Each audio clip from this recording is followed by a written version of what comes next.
zone. You should be making mistakes on a daily basis. Some are small mistakes, some are big mistakes, but that's how we learn and grow. Hello and welcome to Pillars of Wealth Creation, where we talk about creating financial success with a special focus on business and real estate. I'm your host, Todd Dexheimer. Now, let's get to it. Hello and welcome back to Pillars of Wealth Creation. I'm your host, Todd Dexheimer, and excited for another solo episode. So today, look, I want to talk about mistakes, and I think we learn most, not I think, I know we learn most from our mistakes. And believe me, I've made plenty. And if you haven't made plenty, that means you're just not trying very hard, honestly. You're not putting yourself outside your comfort zone. You should be making mistakes on a daily basis. Some are small mistakes, some are big mistakes.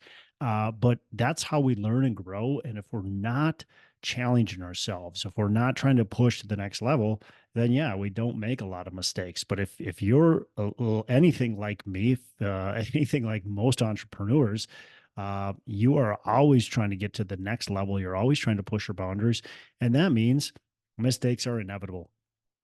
And we try to do a lot of things to avoid those. We try to do a lot of things to continue to be better about them. And I think that's great. I do. I don't purposely try to have learning experiences or mistakes, whatever you want to call them. I don't purposely try to have those, but I know that it's going to constantly happen. And we're trying to mitigate, of course, make the least amount of mistakes that are going to affect the least amount of people. Um, One thing I'm going to hit on today, or the main thing I'm going to hit on today, is just things that I've done over my time period as a real estate investor, bringing on passive investors. And there's many more mistakes that I've made that I'm probably going to talk about today, but I just want to talk about a couple of the big ones. And so the first and the biggest one that I've made, and that it took me a long time to truly appreciate and understand it, is the power of communication. And I didn't really understand the need for communication, because for me, it was like, well, I told you what I was going to do. I wasn't maybe this arrogant and this naive necessarily, but I think in my brain, it was what, I told you what I was going to do. We got this business plan, and it's going to take us, right away, I was flipping houses. So it's going to take us, 6 to 8 months to do. I set this business plan forth, and that's what's gonna happen. And you're gonna get your money out when we sell the property, and you'll get your profit, right? When we sell, it'll take a little while because we have to do the books and clean all that stuff up, and then you'll get your profit. And I didn't really communicate with the investors much after that. So I would have that communication, but I wouldn't have a lot more communication beyond that with them. And, it's sometimes that not necessarily got me in trouble, but got to where the investors were like, hey, what's going on? I haven't heard from you in a while. How's the property doing? And it was like, yeah, things are going well. Right. And that was all I would really want to answer. And, it's not like I was trying to hide things, but I didn't see the importance of, I guess, communication. Right. And even before that, I would tell an investor about this investment. Yeah, I'm ready. I'd love to do it. And I remember one time we were getting ready to go to the closing table, and I'm like, hey, ready to fund that deal. And we're closing on it, and whatever X amount of days, I think it was like 3, 4 days. And he's like, what are you talking about? I didn't know that was going forward still. And I'm like, what do you mean you didn't know that was going forward? Like, you said you were going to invest in the deal. And he's like, yeah, I hadn't heard from you in a couple of weeks. And, so I ended up scrambling and getting the money in the end. But it was that, like, aha of, wow, I need to actually communicate with investors a little bit better. And it was really what really set me off was some of my earliest, JV partnerships, more of the syndication level in apartments. And so these are longer term, and the investors wanted better communication from me. And I just wasn't providing that, right? I wasn't providing them monthly updates, not quarterly updates, just providing an update kind of randomly, mostly when they would ask me for it. And I didn't really realize the the negativity there, because when a mind is confused, often they're thinking of the worst thing, and they are feeling like you're hiding things on you too. And again, it was never the intention of hiding things. It wasn't the intention of not being transparent. It was just like I just didn't understand I needed to do that, and I didn't take the time to think about it. And so I was a very poor communicator with my earlier investors, and I'm very blessed that vast majority of them are still with me to this day. But it wasn't because of my amazing communication. And so what I've worked on over the last, um, again, decade plus, but really, since probably like 2017, 2018, 2018, what I've really worked on and continue to improve. And we're still, by the way, we're still uh, have a lot of room for improvement, is communication and clear communication. Um, and I pride myself now that we're pretty good at it. We can always get better. But I had an investor that invested in my deal along with, I think it was three others, and this is a deal that sold in 2021. And he's like, "Hey, I invested in four deals kind of at the same time, and your deal by far had the best communication. Really appreciative of that." And that made me really realize the importance of communication. And so now I provide monthly updates, I provide financials. We just started doing a webinar that we host twice a year that gives an update on the property. And we're trying to streamline things a little bit more to provide more kind of graphs and just an easier transparency into where the investment is right now and where it's heading, trend lines, and why it's going in the right direction or the wrong direction if it's going in the wrong direction, so people can truly really understand what's happening and they're not surprised, they're not blindsided. That's the biggest risk, as in anything. If you're not communicating effectively and people are blindsided, they feel cheated, they feel like you weren't being truthful to them, even though again you maybe weren't lying to them, but you weren't being transparent, and so they feel like you were hiding things on them. Again, I'm trying to become better at it. I had an investor that I had a good conversation with the other day, and gave me some tips on, hey, this is what some other syndicators are doing. This is their communication. Now, there's a big difference. They were communicating quarterly versus mine's monthly, but still, some really good tips, some good graphs they're showing, some good metrics of the KPIs that they're showing. And so I think always learning and adjusting and growing. But the real key is, are you doing a good job communicating with your investors? One of the things that comes with communication, I think a lot of us forget, is we are good at talking, but we're terrible at listening. And I'm terrible at listening a lot of times. And so I think asking questions is really important, and trying really hard to listen. And when an investor is giving you feedback, really take the time. And when you are doing whatever you're doing, for me, again, the biggest thing is investor communications, but even communication with my staff, with my partners, with my spouse, trying to think of, you know, what kind of questions should I ask to make sure that I'm asking the right questions, make sure that I'm talking about the right things, make sure I'm, you know, filling them in the right areas that they want to know about. So, are you asking your investors, hey, what are we missing? What would you like to know? Are you asking your employees, hey, what are we missing? What do we need to know? And I think that's really important. Ask those questions and then just shut up and listen and understand and go, okay, that's take some notes. Go, okay, that's what I need to know. Okay. So there's some really good books out there actually that are good for communication. I like the book called Crucial Conversations, and so that's a really good book.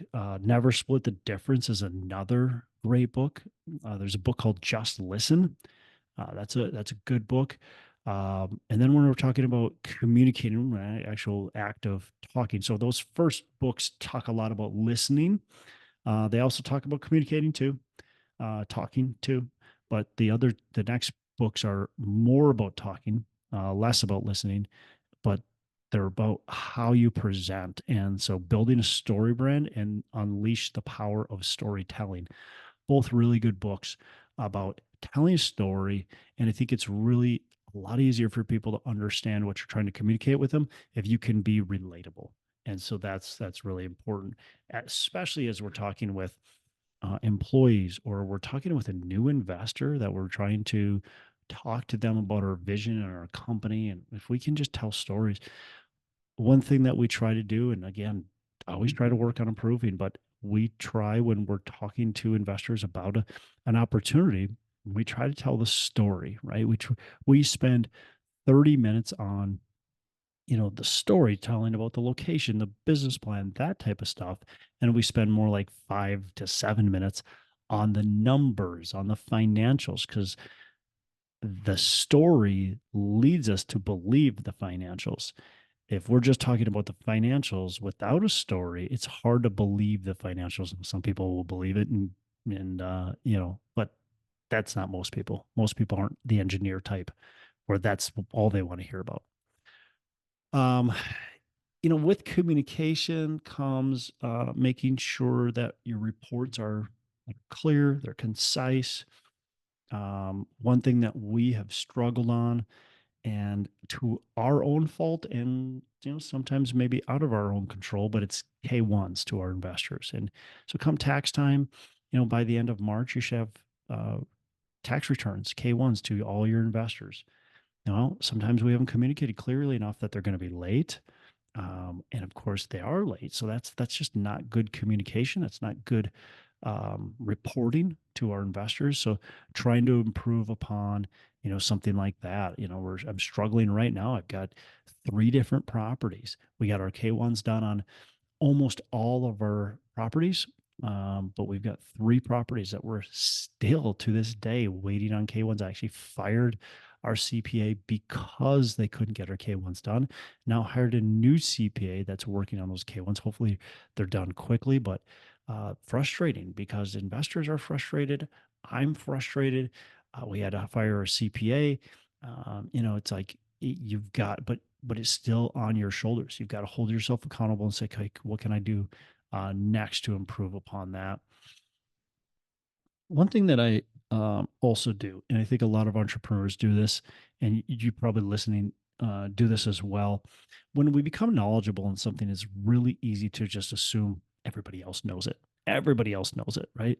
And I do that all the time. I do that to my kids. I do that to my wife. I do that to all kinds of people in business, to even investors. I just assume that they know the answers and I don't ask the right questions. And so again, that comes back to questions, it comes back to listening, it comes back to really trying to pay attention to what others don't know that that you're just assuming they know, of course. So it's a really, I learned it early on. And again, I'm still really bad at it. I'm still working at it, but I learned it really on when I hired my first couple employees. And now I would just assume they knew what to do because it's so easy. I've been doing it for years. Like, this is so easy. It's cut and dry. And so of course they're going to get it right away and they're going to do it. And why wouldn't they? And then they're struggling. I'm like, what's going on? Why can't they get this figured out? Well, I forget that I've been doing it for, 6, 7 years, and they literally are seeing it for the first time. It's like a foreign language. It's literally like trying to expect somebody to speak fluent Spanish the first time you talk to them. That's not going to work. It just does not work. And even if they've had a little bit of experience with Spanish, maybe they took 5 years in high school of Spanish, but you go and you start speaking to them in fluent Spanish, they're not going to completely be able to follow it. They're not going to be able to talk back really well. They're going to be confused. And so even if they've had training, and you're going, well, they had training, they know what they're doing. No, I'm sorry, but they don't. It's going to take a while. Be patient, over explain if you need to, communicate well, and make sure they understand like they need to be asking questions. One thing that I like to do is create videos if people don't understand it, if it's easier for me to create a video or have very well written documentation out. But again, I'm still bad at that. I do it way too often where I just assume somebody's going to know exactly what I'm talking about. Because again, it's super simple to me. What do you mean you don't know what a cap rate is? Well, geez, I didn't know what a cap rate was, 15 years ago either. But now it's like, you know, just common sense to me. Of course, everybody knows, but that's not the case. Um, and then assuming everybody understands again what you're presenting, what you have to offer. I can think about one of and it goes back to asking questions. I can, a couple of my investors, one investor, they didn't understand this investment and to my own fault. I mean, I could certainly blame them and say, "Hey, you didn't understand. The documents were right there, all that kind of stuff." But I didn't ask the right questions. I didn't say, "What's this money? What what's this money that you're investing?" Oh, it's for my retirement. Well, when do you thinking about retiring? Well, I'm going to retire in 2 to 3 years. Okay, this investment's not for you. It would have been that simple. But I didn't have that conversation. And they got into an investment where the investment's 5 plus years and they're wanting to retire in 3 years and they want their money back. And I can't provide their money back because they tied themselves up to into an investment that's 5 years. But it was my own fault because I didn't ask good questions and I didn't listen to the answers of their questions. If I would have, and I assume they're knowledgeable too. So it breaks all these rules, right? I assumed they read and understood the investment because it was right there. It was. It said the investment's 5 to 7 years, right? The PPM spells it out. The operating agreement spells it out. Like everything spells it out. The portal, they signed up, everything spells it out. So they should have known, right? But it ultimately still falls down on my shoulders because it's my company, it's the investment I offered, and I didn't give my investor good sound advice because I didn't ask the right questions because I assumed they knew what they were looking at, right? And so it comes down to me not understanding everything about that investor and really paying attention and giving them good sound advice. I would have said no. Hey, this investment's not for you. Like, look, I appreciate you being interested, but this investment's just not for you. And then they could have said, well, look, I'm gonna plan on retiring in 3 years, but I do not need this $50,000 for that. Okay, are you sure? You don't need this 50,000. You have other money set aside. Yeah, absolutely. Okay. Well, then now we can still invest. But I could have potentially saved that investor from, you know, and again, that investor's okay. Um, that it's not ruining their life, but at the same time, it's something we could have avoided, right? Just that communication. So back to the start, over communicate as much as you can. Be on top of it. Communication comes in two main forms. One is talking, written, of course, and talking and providing detailed information over overabundance of information, but very clear information too. So we don't want to overload just with the crazy amount of. I think of my PPM, private placement memorandum. That's an overload of information. That's way too much information. Okay, so it's great. So it's there. It's covering my butt, right? Everything's in there. So if people want to read through, but it's over information to the point of I can't understand what I'm doing. So now we have to break that information down into clearly understandable points. Point one, point two, point three, point four. This is what this is about. Let's pull this out. Here's what the PPM says. Here's what this is. Here's what this is. So we want to have a ton of information, but we also want to have it clear and easy to understand. Okay, so that's really important. So we want to communicate well with clear and easy to understand communication. Then we want to ask questions, ask really good, detailed questions. And then the last thing is shut up and listen. We need to start to listen to people better. I'm preaching to the choir. I'm preaching to myself because these are all things that I need to continue to work on. I think I do fairly well with the written and verbal communication to my investors, to my partners, and to my employees. Probably need to do a little bit better at all of those, but I don't do a very good job at the questions, and I don't do a very good job at the listening part. Those are the big things I need to work on. I need to work on it all, but I need to work on those big things myself. So, all right, hope that helps. I'm I want to try to pull some more mistakes that I've made throughout the years that you can learn from, because again, that's the most valuable information. What did I do wrong?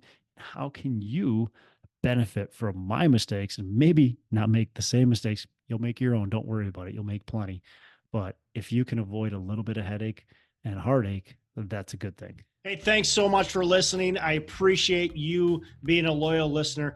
Say, I would love to have you go on to our Facebook page and subscribe. Give us a thumbs up. Go on to iTunes or wherever you listen and give us a rating and review. Don't forget to subscribe. But your rating and review just helps us push this out to more and more people and continue to grow our audience and hopefully positively affect a ton of people out there that really need this and want this. So the other thing I've got for you is a free ebook on my website. So go on to venturedproperties.com, and download our free ebook on real estate and on syndication. And I've got some data points in there, some really good stuff for you. So I'd love to have you take a look at that. It's free. I'm not expecting anything from it. And also, look, if you want some help in multifamily, want some help learning, growing, getting your business off the ground, I would love to talk to you about what it would look like to work with me potentially and see if that's a good fit. So you can go to coachwithdex.com and check that out, and we can definitely have a call. Thanks a lot for listening. You make it a fantastic rest of the day. I'll catch you on the next episode.